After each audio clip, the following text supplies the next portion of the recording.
பாதாள சாக்கடை திட்டத்திற்கான டேவனி தொகையும் உயர்த்தப்பட்டுள்ளது 111வது தீர்மானமாக. ஒரு ஆர்வம் மட்டும் கூட இது வரைக்கும் கரெக்டாக ஓடுறதே கிடையாது. எந்த ஆர்வம் மட்டும் கேட்டாலும் இன்னைக்கு செய்து தரணும் நாளைக்கு செய்து தரணும் சொல்கிறாங்க. ஒரு ஆர்வம் மட்டும் கூட ஒரு வார்டு வந்து கரெக்டாக செய்து தரதே கிடையாது. சம்மர் சீசனில் ஒழுங்காக மோட்டர் ஓடுறதே கிடையாது. 6 சொன்னாலும் அது சரியாக செய்து தர மாட்டாங்க. எந்த வேலையும் காவா வேலை ரோடு வேலை எந்த வேலையும் நடக்க மாட்டேங்குது. பார்க் வேலை எந்த வேலையுமே சரியாக டெண்டர் விட்டு 3 மாதம் ஆகுது. ஒரு வேலை கூட முடிச்சு கொடுக்கல. சரியாக சீரமைச்சு தராத இருக்கிறாங்க. வச்சு பார்க்கில் சரியான பணி ஏறதில்லை. அதுக்கு பிற்பாடு என்னுடைய வார்டில் வந்து 10 ஆர்ஓ மிஷினில் ஒன்று தான் ஓடுது.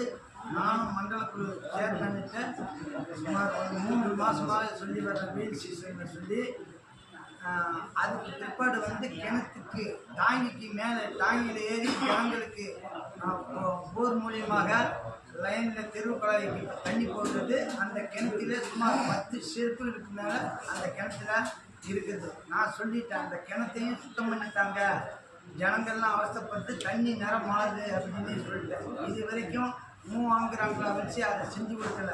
ஹாஸ்பிட்டல் கட்டி 1.5 வருஷம் ஆயிடுது.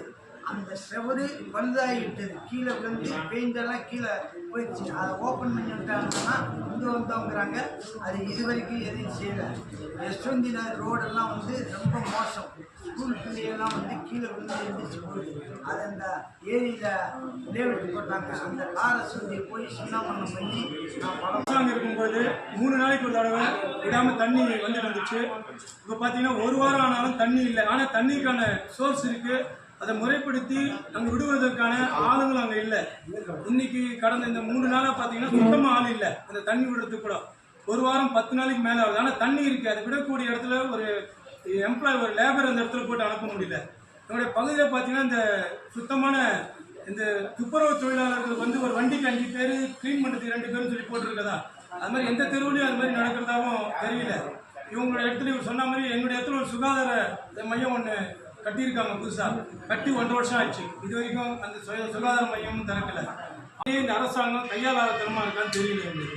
எங்களுடைய பகுதியில் இருக்க மக்களுடைய கேள்வியெல்லாம் மிகப்பெரிய என்னுடைய வார்டு இல்லாமல் மிகப்பெரிய பிரச்சனையாக இருக்கிறது வீட்டு வரி நாங்களும் தொடர்ந்து வலியுறுத்திட்டு இருக்கோம். அதுக்கு எந்த நடவடிக்கையும் இல்லை. இன்னைக்கு அதை பற்றி கேட்க வந்தால் எங்களை எதிர்த்து எங்களை வந்து அசிங்கப்படுத்தி எங்களை இழிவுபடுத்துகிற மாதிரி திமுக கவுன்சிலர்கள் இந்த மாமன்ற உறுப்பினர்கள் அந்த மரியாதை கூட இல்லாமல் எங்களை ரொம்ப கொச்சப்படுத்த வகையாக நடந்துக்கிறாங்க. எங்களுடைய சூழ்நிலை வரி நோட்டீஸ் இது